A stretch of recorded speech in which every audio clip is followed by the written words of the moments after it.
Namo Amida Butsu. Triumphs and Tragedies. Verses in honor of Master Shinran Shonen by Gansen John Welch. There is no end, for foe or friend, to worthless worldly activities.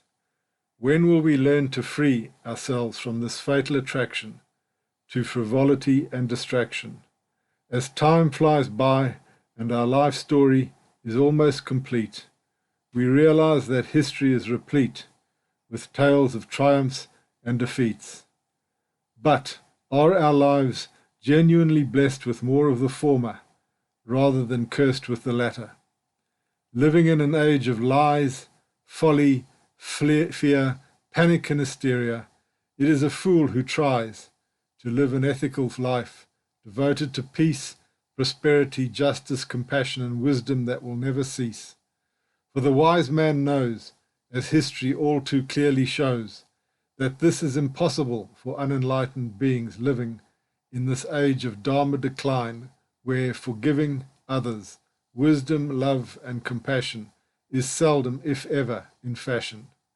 Let us get to the heart of the matter, and totally and forever shatter the chains of ignorance and other blind passions that enslave us now and forever if we do not crave with all our minds and hearts to be free from samsaric suffering. This is something that only Amida's primal vow can bring.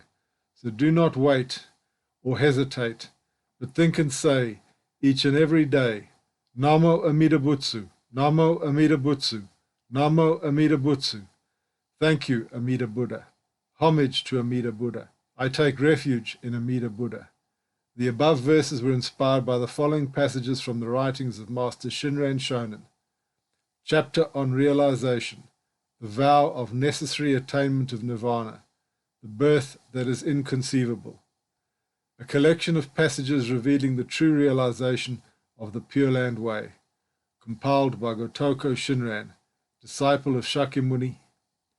To reveal with reverence the true realization, it is the wondrous state attained through Amida's perfect benefiting of others. It is the ultimate fruition of supreme nirvana. It arises from the vow of necessary attainment of nirvana, also known as the vow of realization of great nirvana. When foolish beings possessed of blind passions, the multitudes caught in birth and death and defiled by evil karma, realize the mind and practice that Amida directs to them for their going forth, they immediately join the truly settled of the Mahayana. Because they dwell among the truly settled, they necessarily attain nirvana. To necessarily attain nirvana is to attain eternal bliss. Eternal bliss is ultimate tranquility. Tranquility is supreme nirvana. Supreme nirvana is uncreated Dharma body. Uncreated Dharma body is true reality. True reality is Dharma nature. Dharma nature is suchness. Suchness is oneness. Amida Tathagata comes forth from suchness and manifests various bodies, fulfilled, accommodated, and transformed. The Sutra passages. The vow of necessary attainment of nirvana is stated in the larger sutra. If, when I attain Buddhahood, the human beings and devas in my land do not dwell among the settled and necessarily attain nirvana, may I not attain the supreme enlightenment. The Sutra of the Tathagata of Immeasurable Life states, if, when I become Buddha, the sentient beings in my land do not decidedly attain the equal of perfect enlightenment, so that they realize great nirvana, may I not attain enlightenment.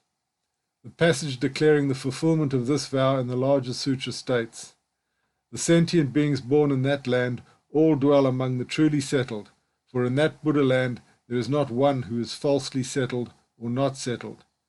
Further it states, that Buddha land is pure and tranquil, wondrous and delightful. It is not apart from the enlightenment of uncreated nirvana. The Shravakas, Bodhisattvas, Devas, and human beings there all possess lofty and brilliant wisdom, and their transcendent powers are thoroughly realized. They are all of a single kind, with no distinction in appearance. The words human beings and Devas are used simply in accordance with usage elsewhere. Their countenances are dignified and wonderful, surpassing things of this world. Their features, subtle and delicate, are not those of human beings or devas. all receive the body of naturalness, or jinin, or of emptiness, the body of boundlessness. Further, the Sutra of the Tathagata of Immeasurable Life states, all the sentient beings of that land and those to be born there are brought to thorough fulfillment of supreme enlightenment and reach the abode of nirvana. Why is this? Because those who are falsely settled or not settled cannot comprehend the Buddha's intent in establishing the cause of birth there. Namo Amida Butsu.